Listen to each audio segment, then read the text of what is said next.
변방 목사의 아침 묵상 2025년 6월 19일 목요일 아침입니다. 오늘은 레위기 19장 15절로 16절 말씀을 통해서 예수로 거룩을 옷 입는 삶, 이런 제목으로 말씀 묵상의 은혜를 나누겠습니다. 어제는 하루 육체가 주는 강제 휴식을 가졌습니다. 앉고 일어섬이 당연한 것이 아님을 알면서 앉을 수 있음도 일어설 수 있음도 감사임을 배우게 됩니다. 삶의 자리는 어쩌면 모든 자리가 다 감사의 자리일 수 있다, 이런 생각을 해보았습니다. 이 하루의 삶에 어떠한 자리가 주어지든 감사로 채워 살아가는 하루가 되기를 다짐해봅니다. 이날 주님 어떤 말씀으로 인도하실까? 본문은 이렇게 말씀하고 있습니다. 15, 16절 너희는 재판할 때에 불의를 행하지 말며 가난한 자의 편을 들지 말며 세력 있는 자라고 두둔하지 말고 공의로 사람을 재판할지며 너는 내 백성 중에 돌아다니며 사람을 비방하지 말며 내 이웃의 피를 흘려 이익을 도모하지 말라. 나는 여호와니라. 오늘 본문을 자세히 보면 나는 여호와니라 라고 하는 전제 속에 앞에 부분을 이렇게 구성을 하고 있습니다. 그러니까 나는 여호와라고 하는 기준, 하나님 앞이라고 하는 기준 속에 거룩한 삶이 있음을 알려주는 거죠. 거룩이라는 건 어디서 나오느냐? 내 삶에 하나님이 계심을, 하나님을 인식하는 그 자리에 거룩이 있다, 이렇게 표현할 수 있는 것 같습니다. 하나님을 인식하는 거룩한 삶의 자리를 살아가면서 재판이라고 하는 삶의 자리는 어떻게 사는 것이 거룩인가? 오늘 본문은 그런 얘기를 하죠. 특별히 이 그 재판의 자리에서 가난한 자의 편을 들지 말고, 이렇게 먼저 나옵니다. 히브리어로 나사파님이라고 하는 단어인데 얼굴을 들어주다라고 하는 의미입니다. 그러니까 편애하거나 관대하게 대하는 태도로 가난이라는 이유로 공정한 판결을 왜곡하지 말라, 이런 얘기입니다.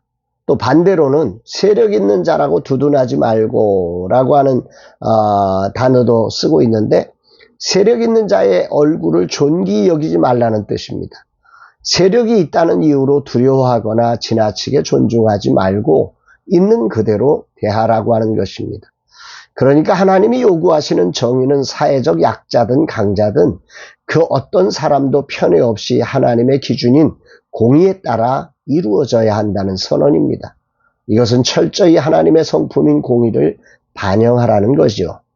16절에는 공동체 내의 관계에서 하나님을 인식한 거룩은 남을 험담하지 않고 이웃의 생명에 해를 끼치지 않는 것이어야 한다 말씀합니다.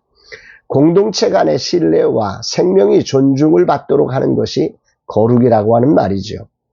멀게만 느껴지던 이 거룩이라고 하는 단어를 오늘 레위기 19장은 실제 삶의 현장에서 벌어지는 아주 구체적인 일들로 표현해 줌으로써 거룩의 옷을 입고 오늘을 살게 해주는 것 같아서 참 좋습니다.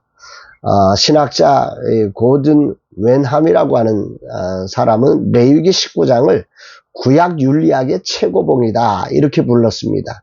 나는 여호와라는 선언이 하나님 중심 윤리의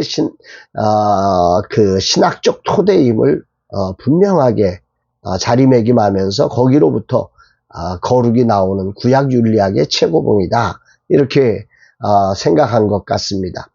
오늘 본문은 하나님을 인식한 거룩의 삶은 예배당뿐만 아니라 이웃과의 삶 속에서 공의, 정직, 사랑으로 나타나는데, 그 중에 오늘 재판의 삶, 또 여러 가지 이웃들을 향한 관계 속에서 우리가 어떻게 하나님을 인식하고 거룩의 삶을 지켜갈 건가, 이 말씀을 전해주고 있는 것입니다. 오늘이라는 삶의 자리에서 내가 믿고 따르며 인식하는 하나님 안에 거하는 것이 곧 거룩임을 분명하게 깨달으며 레위기 19장은 무려 나는 여호와니라를 15번 이상 반복하면서 거룩한 삶이 바로 하나님을 인식하는 것의 출발함을 나타내고 있습니다. 삶은 다양한 사람과 다양한 상황 속에서 사라집니다. 세상은 흔히 가난을 동정의 기준으로 보고 권력을 판단의 기준으로 삼기도 합니다. 그러나 하나님을 믿는 거룩한 삶이란 그 어떤 것도 기준이 될 수 없고 오직 하나님의 성품에서 나온 그 말씀이 기준이어야 한다. 이 말씀을 하는 것입니다. 하나님 중심의 윤리, 이것이 거룩이다. 이 말씀이죠. 이제 목회상한학교 상반기 사역을 마치고 어제까지 강사 수련회로 모여서 한 학기의 모든 삶들을 돌아보니 기준을 놓치고 달려왔음을 자백하게 됩니다. 하나님의 공의를 기준으로 가르쳐야 하는데 한 분 한 분 형편과 사정을 헤아리며 기준을 놓친 자리가 있었음이 많이 회개가 되었습니다. 분명한 것은 긍휼과 사랑이 존재해야 하지요. 그러나 재판의 기준이 분명해야 합니다. 사회적 약자를 위해 다양한 배려와 존중이 필요하지만 기준을 놓치면 그 모든 것이 거룩한 것이 아님을 배우게 됩니다. 인생이 기준이 될 수 없음을 자백합니다. 사람을 헤아리다 기준이 흐려지고 때로는 기준을 세우다 긍휼을 잃어버릴 수 있는 것이 우리 인생의 한계입니다. 이 양극단 사이에서 균형을 잡는다고 하는 것, 이것이 참 우리 힘으로는 불가능한데 말씀을 통해서 이 균형을 잡을 수 있도록 오늘도 이끌어 가신 하나님께 감사를 올려드립니다. 고든 스미스라고 하는 분은 목회자의 사명은 사람을 이해하는 동시에 하나님의 뜻에서 결코 타협하지 않는 것이 진정한 목회적 사명이다 말씀했습니다. 그러나 인생이란 한계가 은혜를 강조하다 보면 진리의 정의를 놓치고 진리의 정의를 구현하다 보면 은혜를 놓치는 한계가 있기에 인간의 힘으로 어찌할꼬 정말 인간이 이것을 감당할 수 없음을 아시고 하나님은 이 세상을 사랑하사 독생자 예수 그리스도를 보내주시며 예수 그리스도를 요한복음 1장 14절에서 이렇게 표현하심으로 이 하나님의 아들 예수 그리스도의 오신 사건이 어떤 사건인지를 분명히 알려줍니다. 말씀이 육신이 되어 우리 가운데 거하심에 우리가 그의 영광을 보니 아버지의 독생자의 영광이요 은혜와 진리가 충만하더라. 은혜와 진리가 충만하더라. 레위기를 통하여 제시된 하나님 나라의 거룩한 삶이란 인간의 죄된 성품으로 온전히 이룰 수 없음을 아신 하나님께서는 예수 그리스도를 통해서 이 은혜와 진리의 균형을 갖고 은혜에도 충만하고 진리에도 충만하신 예수 그리스도를 통해서 이 놀라운 삶을 완성하셨음을 알려주고 있는 것입니다. 그분이 주인 되어 우리의 삶을 이끌어갈 때 우리는 은혜와 진리를 균형 잡으며 이 땅을 살아갈 수 있게 되었음을 우리는 믿어야 합니다. 오늘이라는 삶의 자리에 어떻게 거룩을 잊고 살 수 있을까?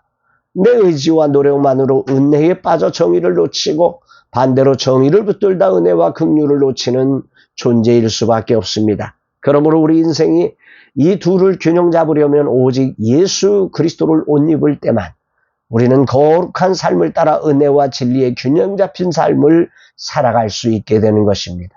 그래서 오늘도 믿음의 주요 온전하게 하시는 예수님을 바라보아야 하는 것입니다. 그래서 오늘 허리가 좋지 않지만 말씀과 기도의 자리를 더욱 사모하며 주님을 붙드는 날 되기를 다짐해 봅니다. 주님 이 하루를 시작하며 나란 존재의 한계를 자백합니다. 오직 나의 주 안에 나의 그 주인 되신 하나님이신 주님만이 나를 온전한 거룩의 자리로 이끄심을 고백하며 주님을 붙듭니다. 아픔이란 이유로 주님 없이 살지 않게 하시고 오늘 하루도 주님의 은혜와 진리가 충만하게 흘러서 아픔의 연장에서 주님의 열매인 거룩이 열리는 삶 되게 하옵소서 고백합니다. 사랑하는 여러분, 여러분들의 삶에 은혜와 진리의 균형이 잡힌 그 삶을 살고 계십니까?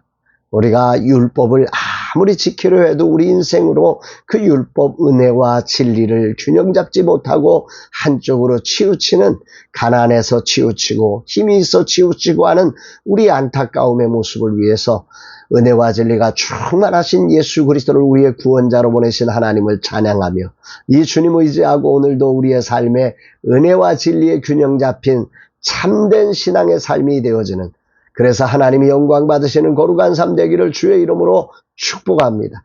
사랑합니다.